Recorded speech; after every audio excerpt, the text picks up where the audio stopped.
इस कार्यक्रम के पुण्यार्चक हैं श्री माणक चंद जी, बिरजी देवी जैन, गोधा परिवार, जयपुर झोटवाड़ा निवासी।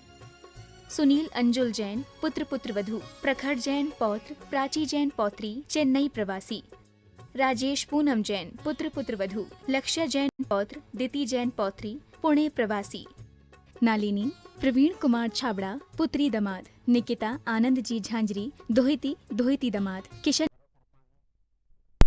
आरोग्यमस्तु, सर्वेषां तुष्टिरस्तु, पुष्टिरस्तु, समृद्धिरस्तु, कल्याणमस्तु, सुखमस्तु, अभिवृद्धिरस्तु, दीर्घायुरस्तु, कुलगोत धनानि सदा सन्तु, सद्धर्म श्री बलायुरारोग्यैश्वर्याभिवृद्धिरस्तु। ओम ह्रीं रं नमो संपूर्ण कल्याण मंगल रूप मोक्ष पुरुषार्थश्च भवतु। संपूज्यकानां प्रतिपालकानां यतीन्द्र सामान्य तपोधनानां देशस्य राष्ट्रस्य पुरस्य राज्ञः करोतु शान्तिं भगवान् जिनेन्द्रः करोतु शान्तिं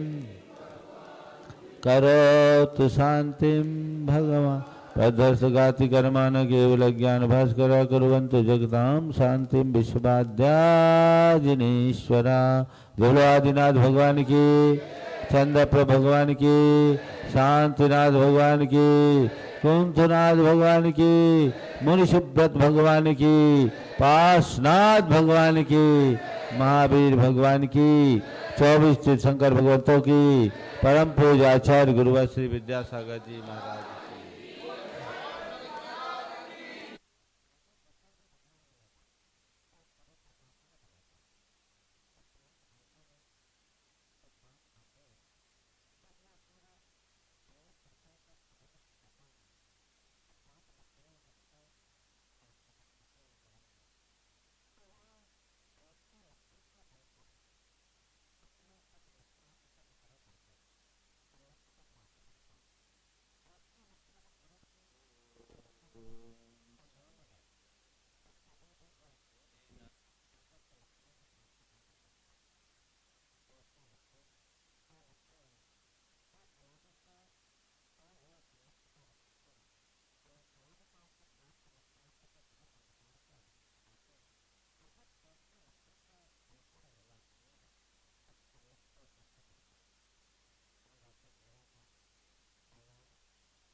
तो क्या है?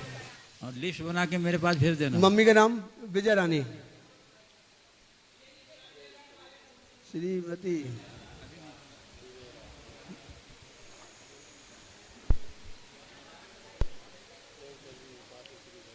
प्रेमचंद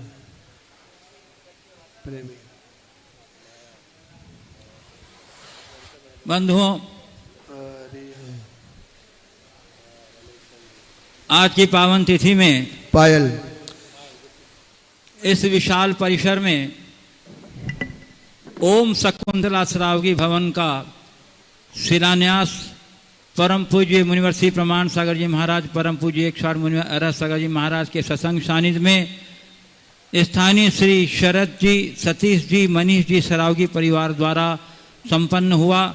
हम उनके इस सौभाग्य की बहुत बहुत सराहना करते हैं और गुरुदेव के मंगलमय आशीर्वाद की उनके लिए कामना करते हैं। मैं उन्हें सब परिवार आमंत्रित कर रहा हूं। अभी नहीं बंधुओं, और आज भगवान पार्श्वनाथ का निर्वाण कल्याणक हम लोग मना रहे हैं यहाँ पर पूज्य गुरुदेव के मंगल सानिध्य में, और इसका प्रसारण पूरे देशवासियों को मिल रहा है। उन्हें भी सौभाग्य प्राप्त हो रहा है इन पावन क्षणों के साक्षी बनने का, सहभागी बनने का।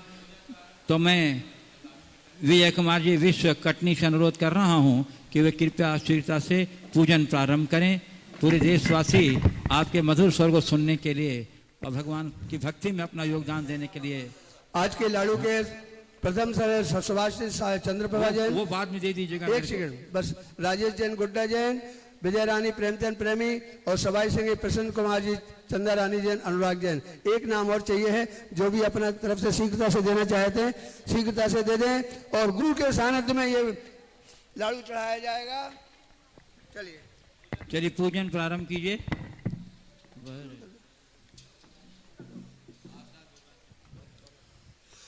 पार्थनाथ भगवान बड़े बाबा मेरे, नाथ भगवान बड़े बाबा मेरे, बड़े बाबा मेरे, बड़े बाबा मेरे, रमेश घर की शान बड़े बाबा मेरे, रमेश घर की शान बड़े बाबा मेरे। वर स्वर्ग प्राणत को भी आए तुमात बामात अस्तैन के पार से चरण तुल के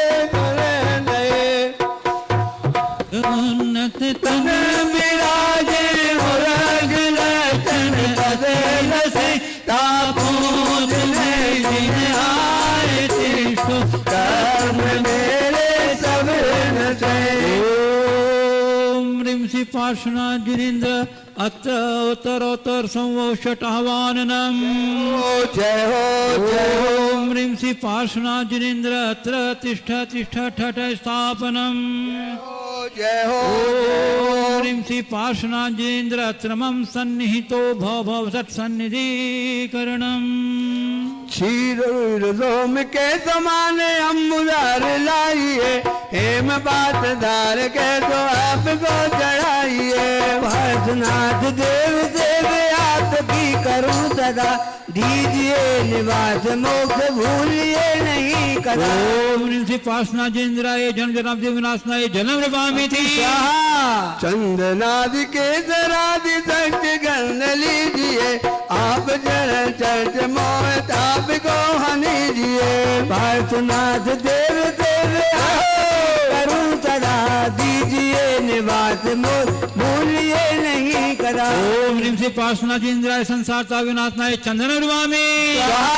फेन चंद्र के समाने अक्षतान लाए के, चरण के समीप सारे पुंज को रचाई के।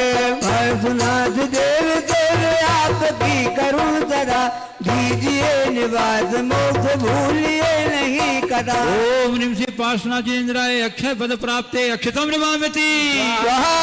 केवड़ा गुलाब और केत की चुनाए के, तार चरण के समीप काम को नसाए के।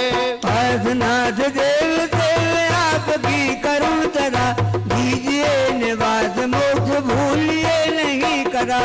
ओम ह्रीं श्री पार्श्वनाथ जिनेन्द्राय कामबाण विध्वंसनाय पुष्पम नमामि। देवरादि बाबराज मिट दर्प में तने, आप चरण चलते सुधारी रोग को हने। पार्श्वनाथ देव देव आपकी करूं सदा, दीजिए निवास मोक्ष भूलिए नहीं कदा। ओम ह्रीं श्री पार्श्वनाथ जिनेन्द्राय क्षुधा रोग विनाशनाय नैवेद्यम नमामि। लाय रत्न दीप को तने पूर के भरो, पातिका कपूर बारी मोह गांधी को हरो। पार्श्वनाथ देव देव आपकी करूं सदा, दीजिए निवास मोक्ष भूलिए नहीं कदा। ओम ह्रीं श्री पार्श्वनाथ जिनेन्द्राय मोहांधकार विनाशनाय दीपम नमामि। धूप गंध लेके तो अगले संग जारी है, तात धूप के सुगंध अर्थ कर्म वारी है। पार्श्वनाथ देव देव आपकी करूं सदा, दीजिए निवास मोक्ष भूलिए नहीं कदा। ओम ह्रीं श्री पार्श्वनाथ जिनेन्द्राय अष्टकर्म दहनाय धूपम नमामि। खार कादि चिर बटादि रत्न दाल में भरो, हर्षदार के जजू मोक्ष शोक को भरो। पार्श्वनाथ देव जय हो। आपकी करूं सदा, दीजिए निवास मोक्ष भूलिए नहीं कदा। ओम ह्रीं श्री पार्श्वनाथ जिनेन्द्राय महामोक्ष फल प्राप्ते फलम नमामि। नीलगंध यक्षदान पुष्प चारु लीजिए, दीप धूप त्रिफलादि अर्घ तेज दीजिए। पार्श्वनाथ देव देव आपकी करूं सदा, दीजिए निवास मोक्ष भूलिए नहीं कदा। ओम ह्रीं श्री पार्श्वनाथ जिनेन्द्राय अनर्घ पद प्राप्ते अर्घ्यम नमामि। शुभ प्राणत स्वर्ग बिहाए, बामाउर आए। बैसाख तनि दुधिकारी, हमें पूजे विघ्न निवारी। ओम ह्रीं श्री पार्श्वनाथ जिनेन्द्राय गर्भ कल्याणक प्राप्ताय अर्घ्यम नमामि। ओम ह्रीं वैशाख ऋतुयाम गर्भ मंगल मंडलाजी पार्श्वनाथ जिनेन्द्राय प्राप्ताय अर्घ्यम निपामति। जनमेत भुवन सुख दाता, एकादशी पौष विख्याता। श्यामा तने अद्भुत राजे, रवि कोटि की तेज सुलाजे। ओम ह्रीं पौष जन्म मंगल मंडलाजी पार्श्वनाथ जिनेन्द्राय प्राप्ताय अर्घ्यम निपामति। कली पौधे एकादश आई, तब 12 बाबन भाई। अपने कर लंते सुखीना, हमें पूजे चरण दीना। ओम ह्रीं पौष गजम तपो मंगल मंडलाजी पार्श्वनाथ जिनेन्द्राय प्राप्ताय अर्घ्यम निपामति। कली चैत्र चतुर्थी आई, प्रभु केवल ज्ञान उपाई। तब प्रभु उपदेश जो कीना, भव जीवन को सुख दीना। ओम ह्रीं चैत्र चतुर्थ्याम केवल ज्ञान मंडलाय श्री पार्श्वनाथ जिनेन्द्राय प्राप्ताय अर्घ्यम निपामति। आइए अभी इसके बाद अपन चलेंगे, पहले चलेंगे जयमाला, बाद में पहले निर्माण कांड। हाँ। और उसके बाद अपन हाँ आइए वो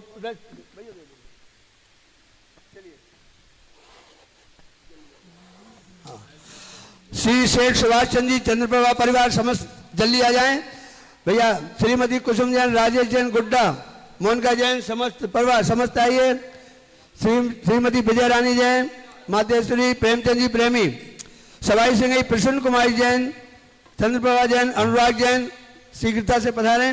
सवाई सिंह, सुधीर कुमार जी जैन, श्रीमती नीलम जैन और श्री अजित कुमार जी जैन, श्रीमती तारा, अंकुश, अंकिता जैन आइए। मात्र 23,000 रुपए की राशि से आपको सौभाग्य गुरुदेव के सामने पांचों परिवार अलग अलग, 6 परिवार, 6 लाडू, 6 परिवार, 6 परिवार अलग अलग सोशल डिस्टेंस आपस की दूरी को बना करके खड़े रहेंगे। लाडू लेकर के एक एक मुख्य लाडू ले लीजिए। अजित कुमार कौन भैया? तारा जैन, 6 परिवार 6 जगह। अंकुर जैन आ जाइए आप लोग। इंदौर सबको लाडू पकड़ाइए ना। 1 मिनट, सबको एक एक लाडू पकड़ा दीजिए भैया। हाँ रख लो, इधर तो सिंह जी को दो। अरे झिमे झिमे ओढ़े रे गुलाल, चलो रे मंदिरिया में, चलो रे गुलाल, चलो रे मंदिरिया में, चलो रे मंदिरिया में, चलो रे मंदिरिया में, चलो रे मंदिरिया में, चलो रे मंदिरिया में हो रही जय जय बाबा, चलो रे मंदिरिया में।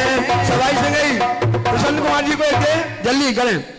बीत राग बंदा गदा, एक सुधीर भैया को भी दें। पहले व्यवस्था बना फिर करो, आके करो व्यवस्था। सुधीर भैया को दें फटाफट। सबको दो, 6 को दो। 6 परिवार 6 स्थान पर खड़े हो जाएं। 6 परिवार 6 स्थान पर।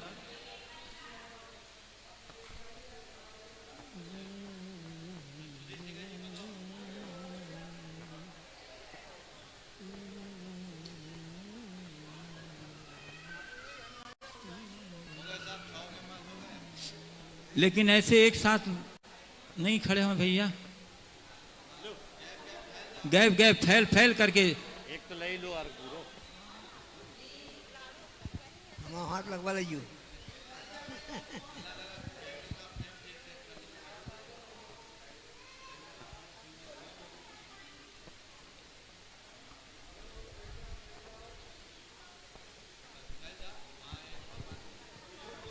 कुछ लोग इधर आ जाएं, कुछ लोग इधर भी आ जाएं, कुछ लोग इधर भी आ जाएं।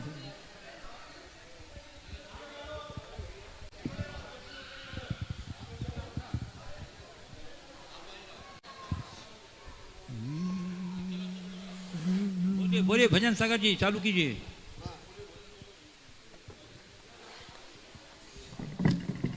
बीते राग बंदों सदा पावत देवना कौं कांड निर्वाण की भाषा सुगम बना अर्जा भजया भीतर स्वामी वांस पूज्य चंपापुर नामी हेमनाथ स्वामी गिरनाथ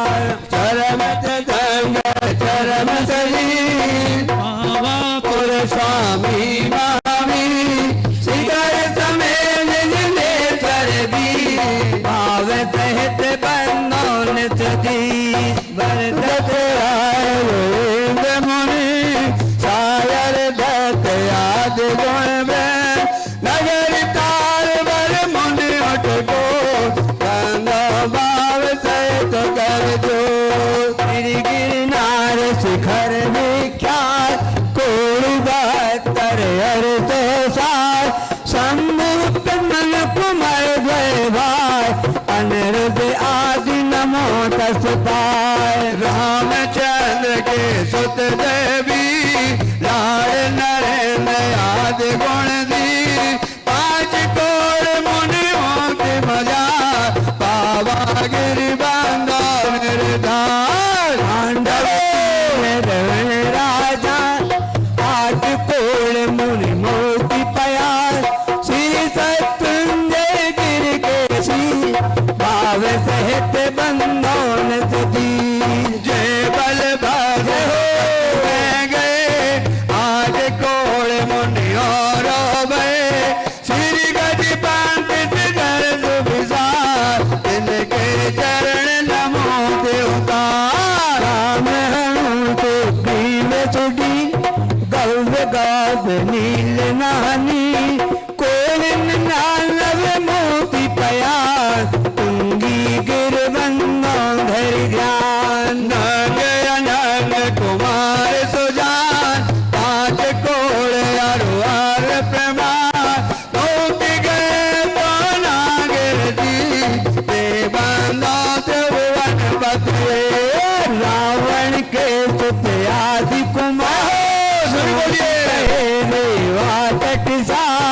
कोटि पंच और लाख 50 ते बंदों घरी परम होला देवान देवर को पचम दिशा दे जाचो की गत काम कुमार ओग कोटि बंदो भव पार भगवानी बड़ नयन सुचंद गिर चूले तंग इंद्रजीत और कुंभ कर ते बंदो भव सागर तर सुवर बाद आदि मुन चार पावा गिरवर शिखर मजार छेला नदी तीर के पार रोक गए बंदोन तुकार होड़ी बड़ गाम पश्चिम दिशा द्रोण गवरू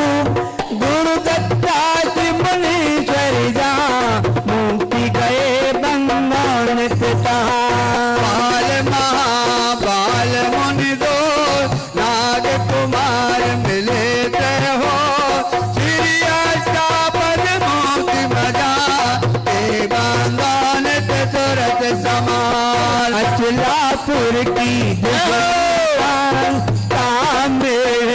नाम प्रधान साढ़े 3 कोड़ मुनिराज तिनके चरण नमो चितलाए दल के दिग हो पाते में दसा तो गिरी सो कुल भूषण दिस भूषण ना तिनके चरणन करो प्रणाम जसरथ राजा के सुख कहे देश कलिंग पास चले तो किसला मुनि कोटि प्रमाण वंदन करूं जोर जुग पार समव शरण तेरे पाद दिला रे तेंदे गिर नैनाना पर दतार बुता तेरे सिरा ते बंदन ते धर्म किया मथुरापुर पवित्र उद्यान जम्मू स्वामी जी निर्वाण कर्म केवली पंचम काज ते मनमोहनित दीन दयाल तीन लोक के नित प्रतिबंधन कीजे कहा मन वच काय कहत तेरे नाम बंधन कराई भगत गुण गाय संबत सत्य एक ताल अक्षण सुधि दसमी दुई साल भैया वंदन करई त्रिपाल जय निर्वाण कांड गुणगान सारे के सारे भक्त पुकारे सारे के सारे भक्त पुकारे जागो बाबा कमाल तोरी नजरिया ऊपर उठा दइयो कर दइयो माला आज तोरी नजरिया ऊपर उठा दइयो कर दइयो माला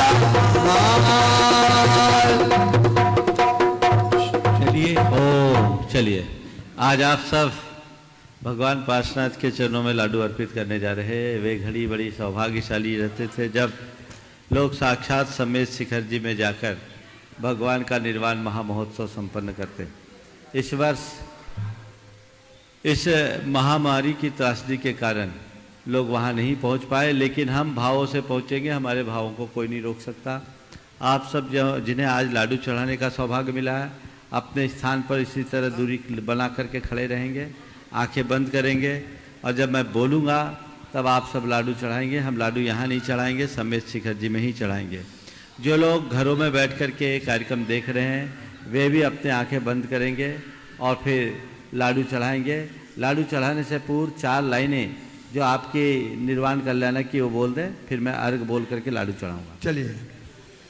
सिद्धि साथ सावन आई शिव नारी भरे जिन राये सम्मेदा चल हरि माना हम फूले मुख कलाना।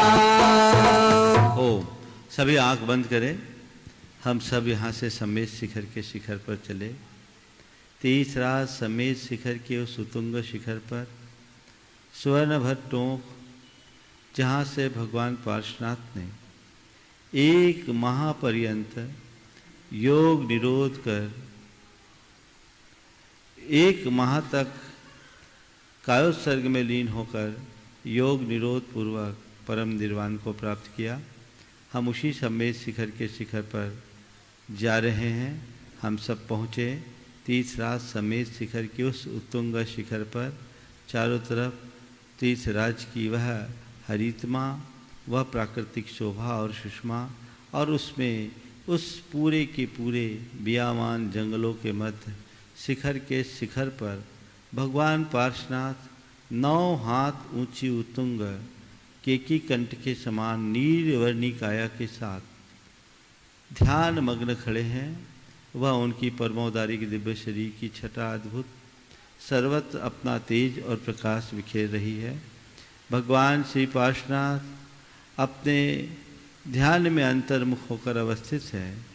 1 माह तक निरंतर ध्यान में लवलीन होकर अब भगवान अपने योग निरोध की प्रक्रिया में लीन हो गए हैं और सर्वप्रथम उन्होंने अपने स्थूल मानसिक और वाचिक स्पंदनों को निरुद्ध किया, स्थूल श्वास प्रश्वास को भी निरुद्ध कर लिया और अब अपने स्थूल शारीरिक स्पंदनों को भी निरुद्ध करके सूक्ष्म शारीरिक स्पंदन में स्थित हो गए हैं और वे अपने सूक्ष्म मानसिक और वाचिक स्पंदनों को निरुद्ध करके सूक्ष्म श्वास प्रश्वास को भी निरुद्ध कर लिए हैं और ये देखते देखते उनके सूक्ष्म शारीरिक स्पंदन भी निरुद्ध हो गए और वे हो गए हैं अब अयोग केवली 14वें गुणस्थान में पहुंचकर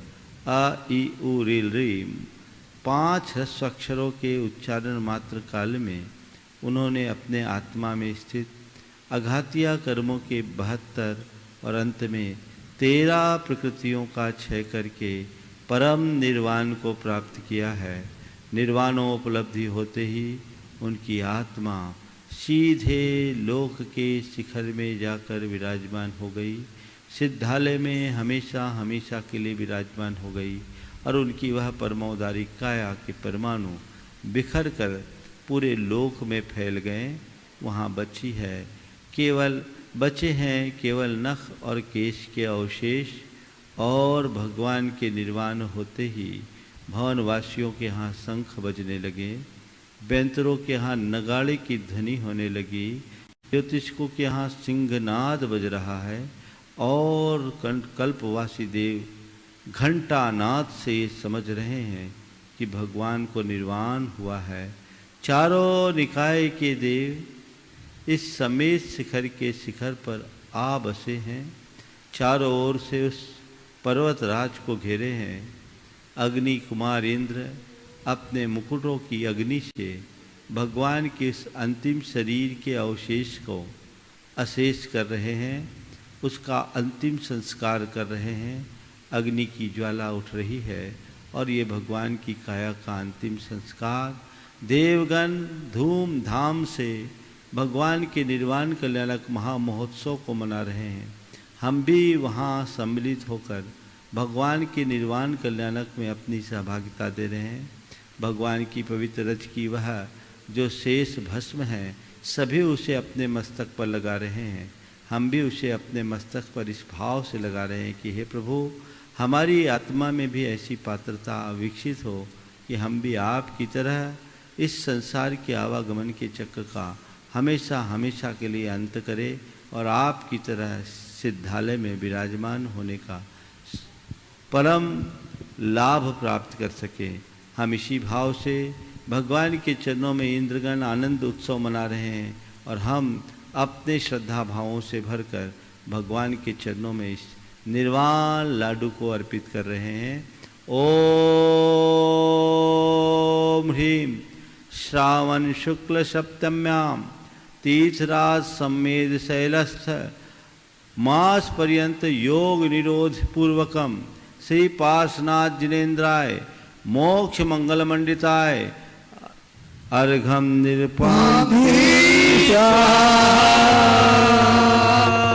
पार्श्वनाथ भगवान की जय। वो भगवान के निर्वाण कल्याणक महोत्सव की जय। पार्श्वनाथ जिनेन्द्र तने बचे भोन बाकी जरते सोने पाए करियो सर ध्यान लगो बदयान भये पद्मावती से ते कहाए। ओम हाँ सामान ओम प्रवचन चलिए बाकी बिना माइक के कर लीजिए। चलिए अब मैं पूज्य गुरुदेव से विनम्र प्रार्थना कर रहा हूँ कि हे गुरुदेव, सर्वप्रथम हम लोग को जाप करा करके अपनी मंगलमयी देशना से हम लोग को उपकृत करने की कृपा करें। नमोस्तु गुरुदेव। सभी अपने स्थान पर विराज जाएं। आज की इस पावन घड़ी में चूँकि हम शांतिनाथ भगवान की जाप निरंतर करते आ रहे हैं, हम 9 बार उनकी जाप, चूँकि समय आज काफ़ी हो गया है, 9 बार शांतिनाथ भगवान के शांति मंत्र की जाप से अपने इस सभा की शुरुआत करेंगे। वही आज का मंगलाचरण भी होगा और फिर आज हम पार्श्वनाथ भगवान के व्यक्तित्व और कृतित्व के संदर्भ में थोड़ी सी चर्चाएं करेंगे और आज का कार्यक्रम समय पर पूर्ण होगा। ओम ओम ओम ह्रीं जगत शांतिकराय श्री शांतिनाथाय नमः सर्वोपद्रव शांतिं कुरु कुरु स्वाहा। ओम ह्रीं जगत शांतिकराय श्री शांतिनाथाय नमः सर्वोपद्रव शांतिं कुरु कुरु स्वाहा। ओम ह्रीं जगत शांतिकराय श्री शांतिनाथाय नमः सर्वोपद्रव शांतिं कुरु कुरु स्वाहा। ओम ह्रीं जगत शांतिकराय श्री शांतिनाथाय नमः सर्वोपद्रव शांतिं कुरु कुरु स्वाहा। ओम ह्रीं जगत शांतिकराय श्री शांतिनाथाय नमः सर्वोपद्रव शांतिं कुरु कुरु स्वाहा। ओम ह्रीं जगत शांतिकराय श्री शांतिनाथाय नमः सर्वोपद्रव शांतिं कुरु कुरु स्वाहा। ओम ह्रीं जगत शांतिकराय श्री शांतिनाथाय नमः सर्वोपद्रव शांतिं कुरु कुरु स्वाहा। ओम ह्रीं जगत शांतिकराय श्री शांतिनाथाय नमः सर्वोपद्रव शांतिं कुरु कुरु स्वाहा। ओम ह्रीं जगत शांतिकराय श्री शांतिनाथाय नमः सर्वोपद्रव शांतिं कुरु कुरु स्वाहा। ओम ह्रीं जगत शांतिकराय श्री शांतिनाथाय नमः सर्वोपद्रव शांतिं कुरु कुरु स्वाहा। ओम ह्रीं जगत शांतिकराय श्री शांतिनाथाय नमः सर्वोपद्रव शांतिं कुरु कुरु स्वाहा।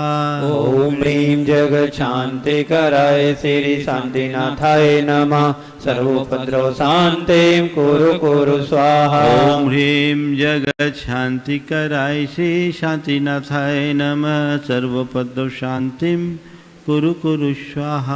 ओम ह्रीं जगत शांतिकराय श्री शांतिनाथाय नमः सर्वोपद्रव शांतिं कुरु कुरु स्वाहा। ओम ह्रीं जगत शांतिकराय श्री शांतिनाथाय नमः सर्वोपद्रव शांतिं कुरु कुरु स्वाहा। ओम ह्रीं जगत शांतिकराय श्री शांतिनाथाय नमः सर्वोपद्रव शांतिं कुरु कुरु स्वाहा। ओम ह्रीं जगत शांतिकराय श्री शांतिनाथाय नमः सर्वोपद्रव शांतिं कुरु कुरु स्वाहा। ओम ह्रीं जगत शांतिकराय श्री शांतिनाथाय नमः सर्वोपद्रव शांतिं कुरु कुरु जय बोलो स्वाहा। शांतिनाथ भगवान की। देवादिदेव 1008 श्री चिंतामणि पार्श्वनाथ भगवान की। परम पूज्य आचार्य गुरुवर श्री विद्यासागर जी महाराज की जय। बोले परम पूज्य 100 मुनिवर श्री प्रमाण सागर जी महाराज की। परम कृष्ण से हरा सागर जी महाराज की। आज का दिन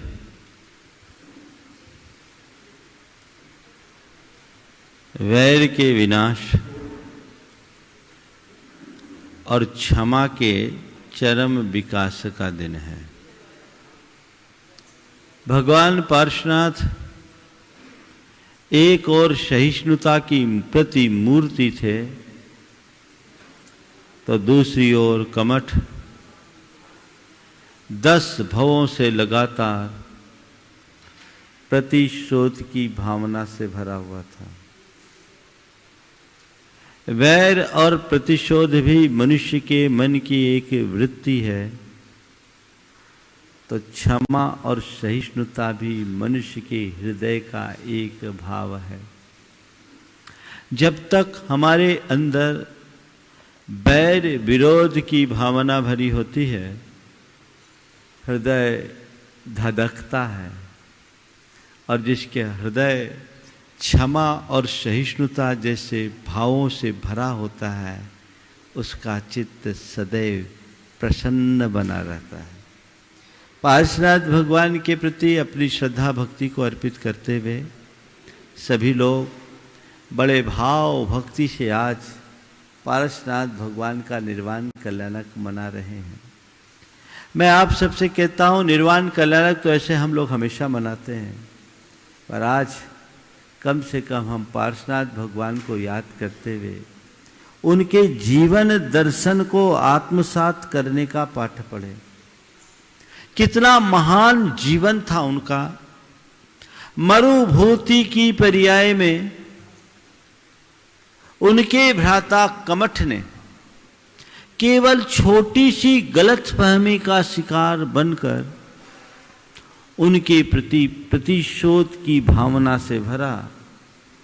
और ये तो गए थे अपनी ओर से उनसे क्षमा मांगने के लिए, और उसने उन पर एक बड़ी शिला पटक दी।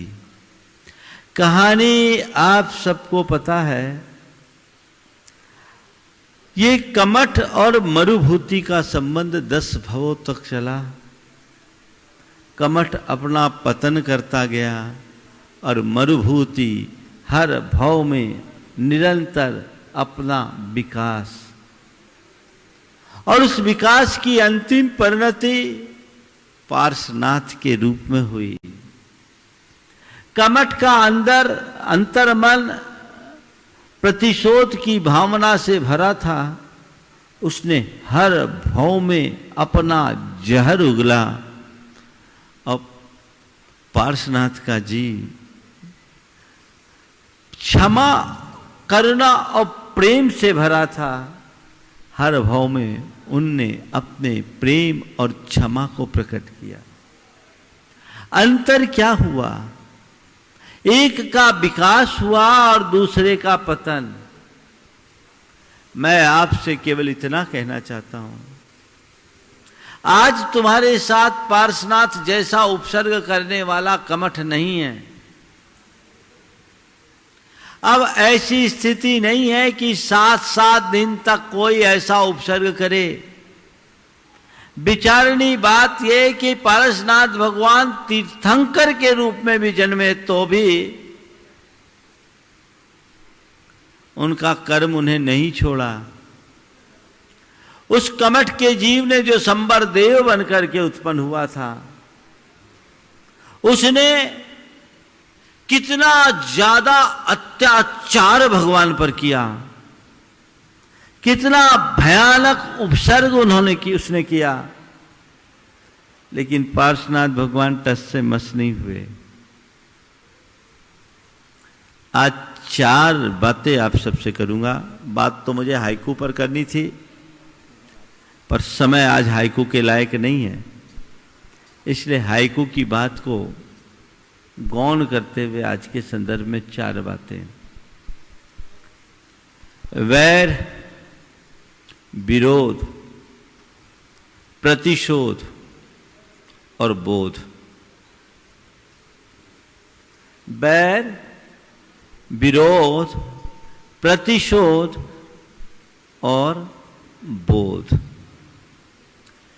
मनुष्य के मन में जब भी वैमनस्य होता है, किसी के प्रति मन मुटाव होता है, किसी निमित्त से कलह होती है, वो कलह अगर वही न सलटाई जाए तो वैर का रूप ले लेती। संत कहते हैं जहां तक बने किसी से कभी कलह मत करो। कलह से अपने आप को बचाने की कोशिश करो। जब भी कलह की स्थिति आए उसे टालो। यदि तुम्हारा दृष्टिकोण सकारात्मक होगा, तुम्हारे अंदर सहनशीलता होगी, समन्वयात्मक दृष्टि होगी, समझौतावादी दृष्टिकोण होगा, तो कोई तुम्हें कितना भी छेड़े तुम उससे उलझोगे नहीं, अपना काम करके निकल जाओगे। हमारा रास्ता यही बताता है कि हम यथासंभव कलह किसी से करे ही नहीं, झगड़ा खड़ा करने का मकसद ही न रखें, और व्यर्थ में तो किसी से न उलझे। कुछ लोग होते हैं जो आदतन एक दूसरे से झगड़ते हैं, बात बेबात में झगड़ते हैं। किसी बात पर झगड़ा हो तो फिर भी समझ में आए बिना वजह झगड़ने के आदी होते हैं। ऐसे लोग बड़े घटिया मानसिकता के होते हैं, और इस तरह के कलह प्रिय व्यक्तियों को हमारे शास्त्रों में कृष्ण और नील लेस्या का प्रतिनिधि बताया है। ऐसे लोग बड़े लो लेवल की मानसिकता वाले होते हैं। हम वैसे लोगों में नहीं हैं, फिर भी क्वचित कदाचित किसी निमित्त से कभी किसी से कोई दुराव हो जाए, मन मुटाव हो जाए, किसी निमित्त से विद्वेष या वैमनस्य प्रकट हो जाए, झगड़ा भी हो जाए, तो झगड़ा को झगड़ा में समाप्त कर दो, उसे रगड़ा मत बनाओ। झगड़ा और रगड़ा में फर्क जानते हैं? किसी निमित्त से किसी से उलझ जाना झगड़ा है, और उस झगड़े को पकड़ करके उसके पीछे पड़ जाना रगड़ा है। समझ गए ना? झगड़े और रगड़े में अंतर है। कोशिश करो कभी किसी से झगड़ा हो ही नहीं, और झगड़ा हो भी जाए तो रगड़ा ना हो, यानी कला हो पर वैर ना हो। अंदर मन में गांठ मत बांधो, मन की ग्रंथि को सदैव मुक्त रखो। एक बार का वैर न जाने कितने जन्मों तक हमारे पीछे रहता है, कितने जन्मों तक हमारा पीछा करता है, और उसका परिणाम हमें बुरी तरह भुगतना पड़ता है। पार्श्वनाथ भगवान का चरित्र हमें इस विषय में सबसे अच्छा मार्गदर्शन देता है। यहां तो एक तरफा बैर था। कहा जाता है ताली एक हाथ से नहीं बजती, ताली एक हाथ से नहीं बजती ऐसा कहा जाता है, लेकिन पार्श्वनाथ भगवान के चरित्र को पलट करके देखते हैं तो वहां तो एक ही हाथ से ताली बजी, और एक भाव में नहीं 10 भावों तक बजती रही। मरुभूति की कोई गलती नहीं थी, लेकिन कमठ ने ऐसी जटिल गांठ बांध ली कि उसकी गांठ 10 भवों तक नहीं खुली। गांठ कब खुलती? जब आंख खुले तब ना। वो अंधा था अपने कषायों में, बैर भाव में ऐसा अंधा बन गया था कि उसके अंदर की गांठ खुल ही नहीं रही थी। वो मदहोश होकर जी रहा था। 10 भवों तक वह गांठ बनी रही, और हर भाव में उसने अपनी वैर की गांठ को दृढ़ से दृढ़तर किया। आप सोच सकते हैं कि बैर कितना खतरनाक होता है। अपने जीवन में कभी किसी को शत्रु मत बनाओ,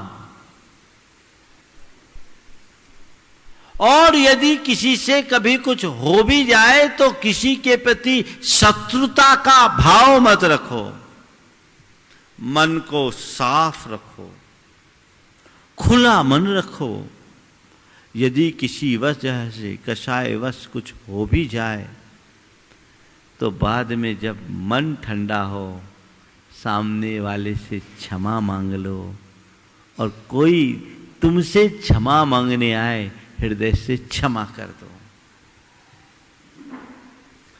मेरे मन में किसी के प्रति वैर न हो, ये भावना आप सब रखते हैं, पर मेरे मन में सामने वाले के प्रति वैर है या नहीं, इसका पैमाना क्या है? इसकी कसौटी क्या है? मेरे मन में सामने वाले के प्रति वैर है या नहीं, इसे कैसे परखेंगे? 2 कसौटी है। यदि सामने वाला क्षमा मांगने आता है और मेरे मन में उसे क्षमा कर देने का भाव उत्पन्न होता है, तो समझना अब मेरा मन साफ है, मेरे अंदर कोई गांठ नहीं। और वो क्षमा मांग रहा है और तुम्हें कोई फर्क नहीं पड़ रहा है, तुम उसे माफ नहीं कर पा रहे हो, तो समझना अभी गहरी गांठ है। मरुभूति ने तो कमठ से क्षमा मांगा था। बैर किसके मन में था? मरुभूति के कि कमठ के?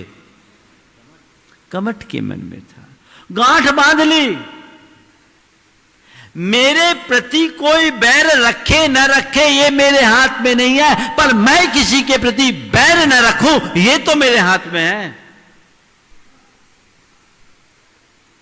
दूसरे को नापने की कोशिश मत करो कि ये मेरे प्रति बैर भाव रखता है कि नहीं, पर मेरे मन में तो किसी के प्रति वैर नहीं है, ये मुझे देखना है। पहला प्रयास झगड़ा ही ना हो, कला ही ना हो, लेकिन आप जिस भूमिका में जीते हो कोई ना कोई निमित्त आते हैं, मन के प्रतिकूल निमित्त आते हैं, कसाएं भड़कती है, उभरती है, कभी कभी कला हो जाता है, दो बातें हो जाती है, घर गृहस्थी में होती है, लोक व्यवहार में होती है। होए नहीं, पहली कोशिश हो जाए तो बात को वहीं खत्म करो, उसे आगे मत बढ़ने दो। उसका रास्ता दोनों हाथ जोड़ो, क्षमा मांगो और क्षमा करो। कितना बड़ा अस्त्र है। किसी के प्रति कितना भी दुर्भाव हो, मनोमालिन्य हो, कटुता हो, अगर हृदय से एक बार क्षमा का भाव होता है तो अंतरंग की सब बातें धुल जाती है। अपने अंदर ऐसी क्षमा विकसित कर सकते हैं कि नहीं कर सकते? यदि कर सकते हो तो तुम्हारा धर्मी होना सार्थक है, और नहीं कर सकते तो तुम केवल नाम के धर्मी हो, यथार्थ के धर्मी नहीं। नाम के धर्मी, अंदर वैर की गांठ बंधी है, अभी तुमने धर्म को नहीं समझा, अपना न जाने कितने जन्मों में पराभव करोगे। कौन जीव कब तुम्हारे पीछे पड़ जाए कोई पता नहीं। और एक बात ध्यान रखना, कभी किसी को कमजोर समझ करके उसे कम मत आंकना। आज तुम जिसे कमजोर समझ रहे हो, क्या पता कब वो बलवान बनकर तुम पर भारी पड़ जाए।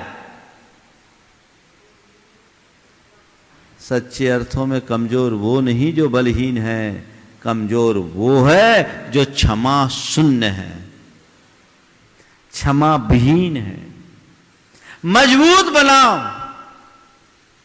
कभी किसी से कला मत करो, और कला हो तो बैर की गांठ मत बांधो। अगर वो क्षमा मांगने आए, पल में क्षमा कर दो, और क्षमा मांगने पर क्षमा करना तो फिर भी थोड़ी नीचे की बात है। ऊंची बात तो यही है कि जैसे गुबार ठंडा हो, अपने मन से सामने वाले को क्षमा कर दें। मेरे भीतर बैर है या नहीं, इसकी दूसरी कसौटी, दूसरी कसौटी, जिससे तुम्हारा मन मुटाव है, उसका जिक्र आते ही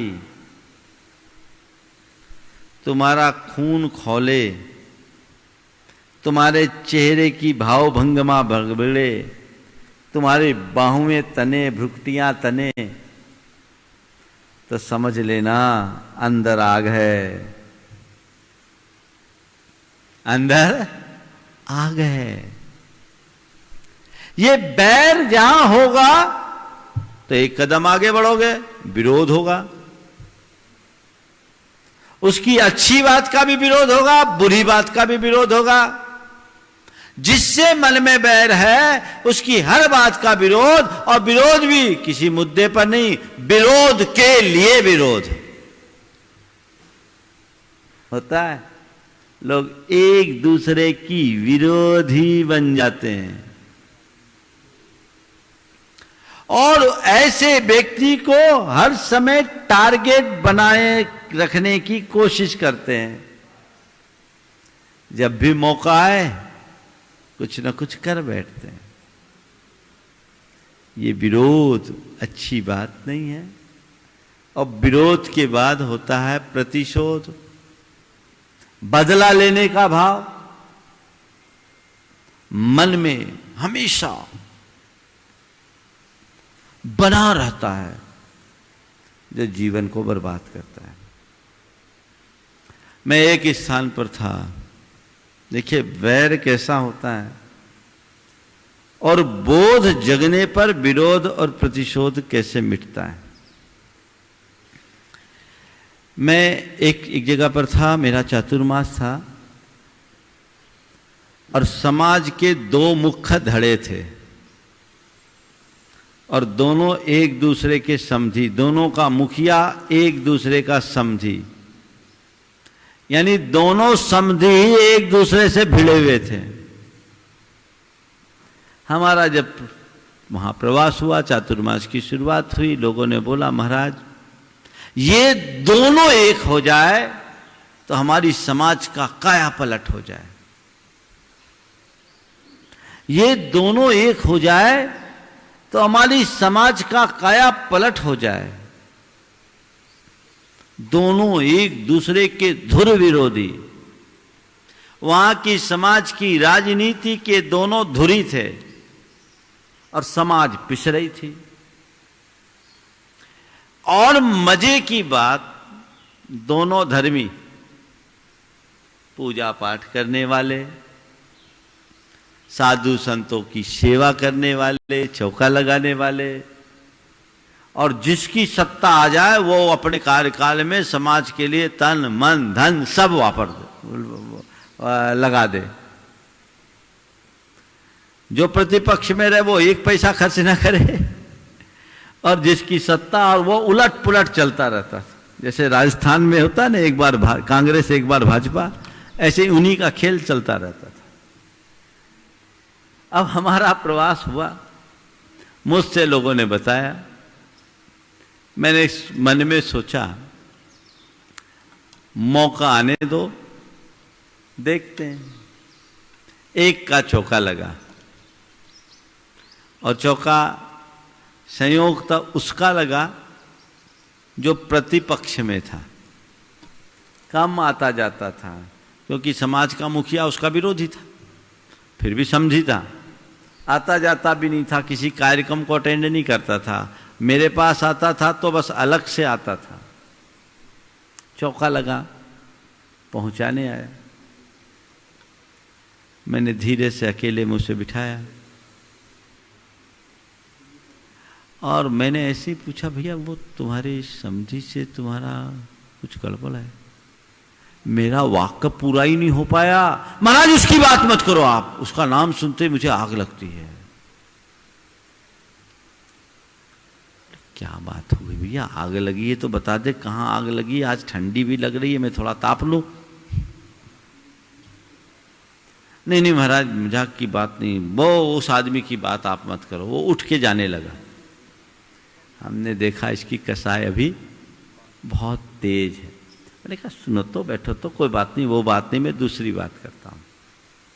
फिर मैंने वो बात को तो थोड़ा होल्ड किया, इधर उधर की बातें करना शुरू किया। इधर उधर की बातें करते करते करते करते धीरे धीरे उसको थोड़ा मैंने नॉर्मल किया। नॉर्मल करते हुए पूछा, अच्छा ये बताओ तुमने अभी जो प्रतिक्रिया दी मुझे थोड़ा सा ये प्रतिक्रिया अटपटी लगी, आखिर क्या बात है, उसने तुम्हारा क्या बिगाड़ दिया, तुम्हारा उसके प्रति इतना विरोध और द्वेष क्यों है? बोले महाराज क्या बताऊं, उसने हमारी बहुत बड़ी बेइज्जती की, बहुत बड़ी बेइज्जती की। क्या हुआ, कैसे किया, क्या किया? बोला महाराज मेरे लड़के की शादी मैंने उनकी बेटी ली है, जो अध्यक्ष था उसकी बेटी मैंने ली, लड़के की शादी की। और महाराज लड़के की शादी की 15 बरस हो गया। अब पहले बारात में होता था, मजाक बहुत किया करते थे। ये घटना आज से 20 साल पुरानी है और 15 साल और हो गए तो 35 साल पुरानी समझ लेना। महाराज लड़के की शादी हुई, 15 बरस हुआ और इसने हमें कंगला कह दिया। बोले तुमने सुना क्या? बोले सुनने की क्या बात, हमारे लोगों ने सुना। बोले क्या बोला, किसने बोला? बोला महाराज ये सब बातें सुनने के लिए हम बर्दाश्त नहीं कर सकते, हम सब कुछ कर सकते हैं, स्वाभिमान नहीं खो सकते। अभिमानी को अपना अभिमान भी स्वाभिमान दिखता है, अपना स्वाभिमान नहीं खो सकते। हुआ क्या ये बताओ? बोले नहीं महाराज जी हमारे लोग थे, बारात में थे, और रात में इनसे हमारे कुछ बारातियों ने इनसे लस्सी मंगवाई और इनने हमें कंगला कर दिया। हमने कहा ठीक है कोई बात नहीं, इतनी बात है। बोले हाँ, इसी वजह से हमने उनकी लड़की लाने के बाद आज तक बात नहीं की। हम कंगले हैं तो उनसे हमारा क्या संबंध, गांठ। हमने कहा ठीक है। मैंने कहा देखो भाई, बैर विरोध नहीं रखना चाहिए, जो चीज़ें हैं उसको भूलना चाहिए, ऐसी ऐसी बातें मैंने उसको समझाया। पर पहली मीटिंग में कोई बहुत असर उस पर पड़ा है ऐसा मैं नहीं कह सकता। अब मैंने फिर बाद में जो वहाँ का उस समय अध्यक्ष था उसको बुलाया, जो लड़की वाला था। मतलब मामला क्या है भाई? जैसे उसके सामने बोला मत बोलिए, वो आदमी ने हमारी बहुत बेइज्जती की, कहीं नहीं छोड़ा। आज हमारे लिए समाज में जहाँ होता है उसके पीछे नुकसान होता है। तो ये सब बातें छोड़ो, बात क्या है? तुमने बेटी दी, वो तुम्हारा समझी है, ये बताओ बात क्या था? तुमने उसे कोई कंगला कहा था क्या? बोले नहीं महाराज ऐसी बातें नहीं है। बोले हुआ क्या था? बोले कुछ नहीं महाराज, बारात आई थी, उनके कुछ लड़के थे, वो बहुत परेशान कर रहे थे हमारे साथियों को, हमारे परिवार के बच्चों को, और दिन भर में कुछ न कुछ फरमाइश कह रहे थे। अब दिसंबर के महीने में महाराज रात के 12 बजे लस्सी मंगाए, और रात के 12 बजे लस्सी मंगाए तो अब कहाँ से दे? तो मेरे बेटे ने इतना ही कह दिया कि भैया ये सब जितने मांगने वाले सब कंगले हैं, तुम तो कहीं से भी व्यवस्था करके नक्की करो। तो ये सब दिन ने सुन लिया और बढ़ा चढ़ा कर बढ़ा दिया। महाराज मुझे पता नहीं था कि इस वजह से इनने गांठ बांधी।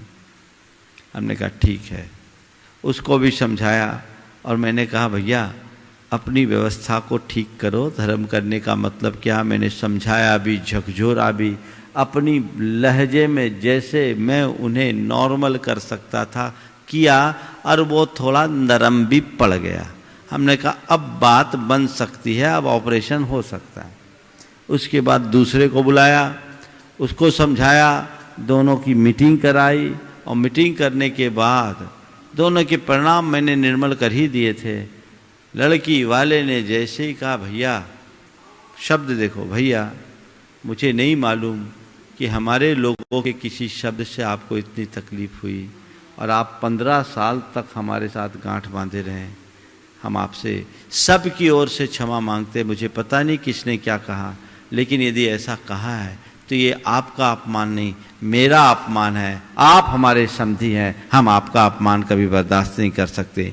यदि आप ये बात पहले कह दिए होते तो हम यहाँ तक नहीं होते। हम आपसे हृदय से क्षमा मांगते। और वो उसके चरणों में गिरने लगा, और वो चरणों में गिरे तो उसने अपने छाती से लगा लिया, और दोनों के आँखों में जो आंसू की धार बही, वो दृश्य अद्भुत था। कमरे में कुल 5-6 लोग थे, और करीब 5-7 मिनट तक ये कार्यक्रम चला। पूरा मन धुल गया, और मैंने फिर पर्यूषण आ गया था, क्षमा का दिन था। हमने कहा आज इनकी सामूहिक क्षमा मानी होगी। हम 10 लक्षण के बाद की क्षमा मानी तो बाद में करेंगे, आज ये क्षमा मंच पर होनी चाहिए। और हमने उन दोनों को मंच पर क्षमा मांगवा करके समाज में एक अच्छा संदेश दिलाया। थोड़े से क्षमा भाव से 15 वर्ष का वैर एक पल में धुल गया।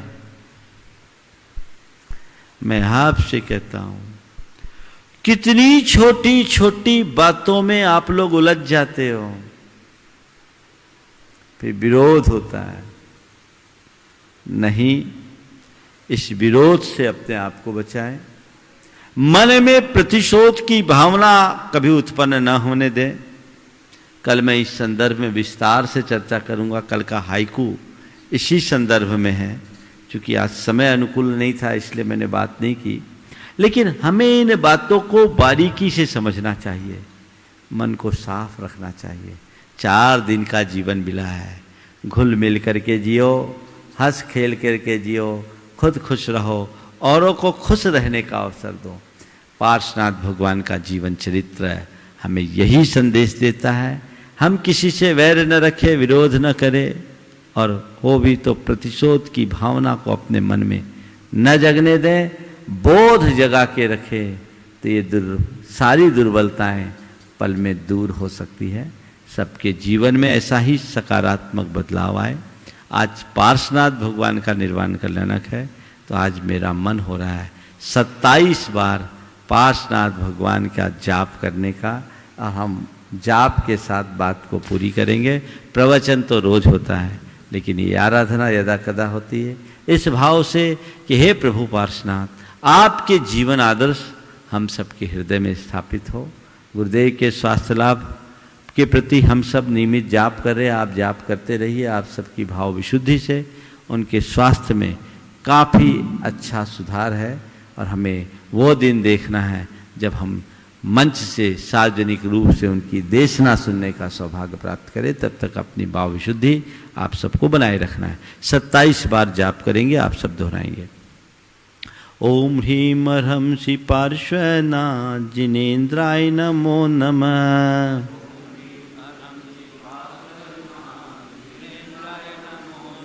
ओम ह्रीम ह्रंसि पार्श्वनाथ जिनेन्द्राय नमो नमः। ओम ह्रीम ह्रंसि पार्श्वनाथ जिनेन्द्राय नमो नमः।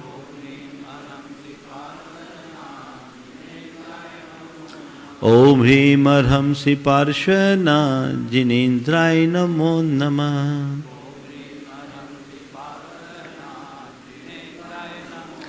ओम ह्रीम ह्रंसि पार्श्वनाथ जिनेन्द्राय नमो नमः।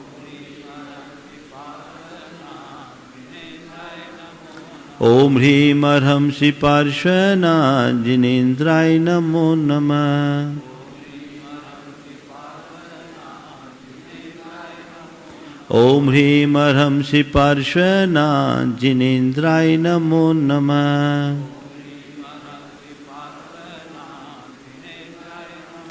ओम ह्रीम ह्रंसि पार्श्वनाथ जिनेन्द्राय नमो नमः। ओम ह्रीम ह्रंसि पार्श्वनाथ जिनेन्द्राय नमो नमः।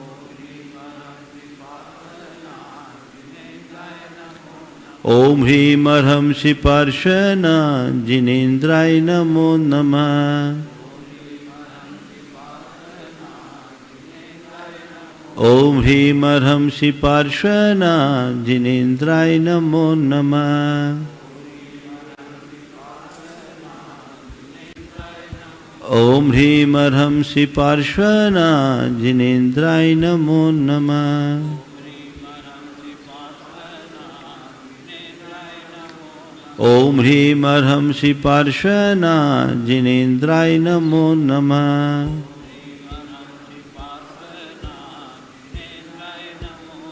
ओम ह्रीम ह्रंसि पार्श्वनाथ जिनेन्द्राय नमो नमः।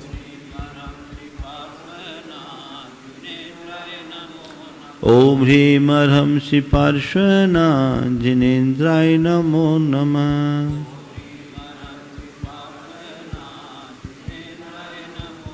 ओम ह्रीम ह्रंसि पार्श्वनाथ जिनेन्द्राय नमो नमः। ओम ह्रीम ह्रंसि पार्श्वनाथ जिनेन्द्राय नमो नमः। ओम ह्रीम ह्रंसि पार्श्वनाथ जिनेन्द्राय नमो नमः।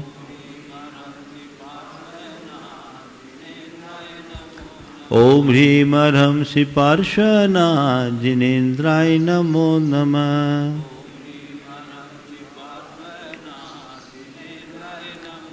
ओम ह्रीम ह्रंसि पार्श्वनाथ जिनेन्द्राय नमो नमः। ओम ह्रीम ह्रंसि पार्श्वनाथ जिनेन्द्राय नमो नमः। ओम ह्रीम ह्रंसि पार्श्वनाथ जिनेन्द्राय नमो नमः। ओम ह्रीम ह्रंसि पार्श्वनाथ जिनेन्द्राय नमो नमः।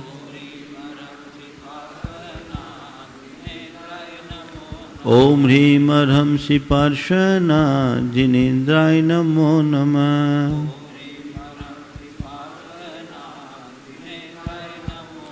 ओम ह्रीं अर्हंसि पार्श्वनाथ जिनेन्द्राय नमो नमः।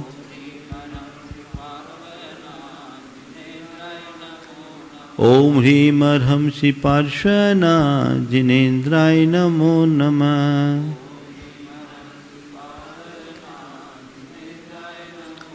ओम ह्रीं अर्हंसि पार्श्वनाथ जिनेन्द्राय नमो नमः।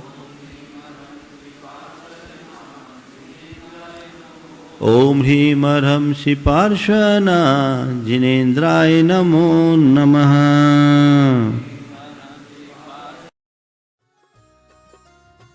इस कार्यक्रम के पुण्यार्जक थे श्री माणक चंद जी, बिरजी देवी जैन, गोधा परिवार, जयपुर झोटवाड़ा निवासी।